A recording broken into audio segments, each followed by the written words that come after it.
જૂનાગઢમાંથી કે જ્યાં સીએમની સૂચના બાદ તંત્ર એક્શનમાં આવ્યું। વોકડા પરના દબાણો દૂર કરવા તંત્રનું મેગા ડિમોલિશન હાથ ધરાયું। કાળવા વોકડા પરના દબાણો દૂર કરવાની કામગીરી હાથ ધરાઈ। પોલીસ બંદોબસ્ત સાથે મનપાએ કાર્યવાહી હાથ ધરી। મોટા માથાના દબાણો પર કાર્યવાહી થશે કે નહીં તે સવાલ।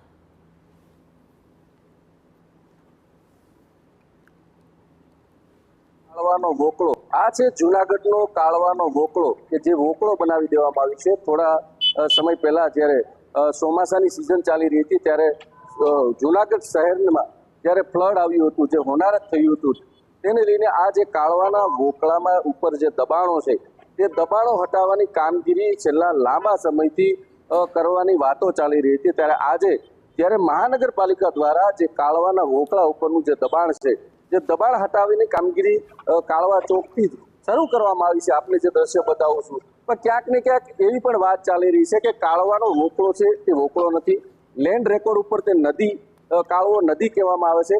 પણ જ્યારે આ કાળવાના વોકળા ઉપર જે મસ્ત મોટા દબાણો મોટા માથાના છે તેનું કોઈ પણ પ્રકારે કાર્યવાહી નથી કરવામાં આવી। પણ જે નાના લોકો રહે છે કાળવાના ઘાટે, કે જે મજૂરી કરતા લોકો જે રહે છે તેમની ત્યાંથી શરૂઆત કરી છે। 120 કરતા વધુ લોકોને નોટિસ પણ આપવામાં આવી છે। પણ જ્યારે આ જે કાળવાના વોકળાનો દબાણનું જે કામગીરી ચાલી રહી છે તેમાં પણ ક્યાંક ને ક્યાંક લોકોને અને સરકારને બતાવવા માટે આ કામગીરી જે કરવામાં આવી રહી છે, પણ હજુ પણ કાળવાના વોકળા ઉપર જે મોટા માથાના દબાણ છે તેમની ઉપર કોઈ કાર્યવાહી કરવામાં નથી આવી। વિજયસિંહ પરમાર, TV9 જૂનાગઢ।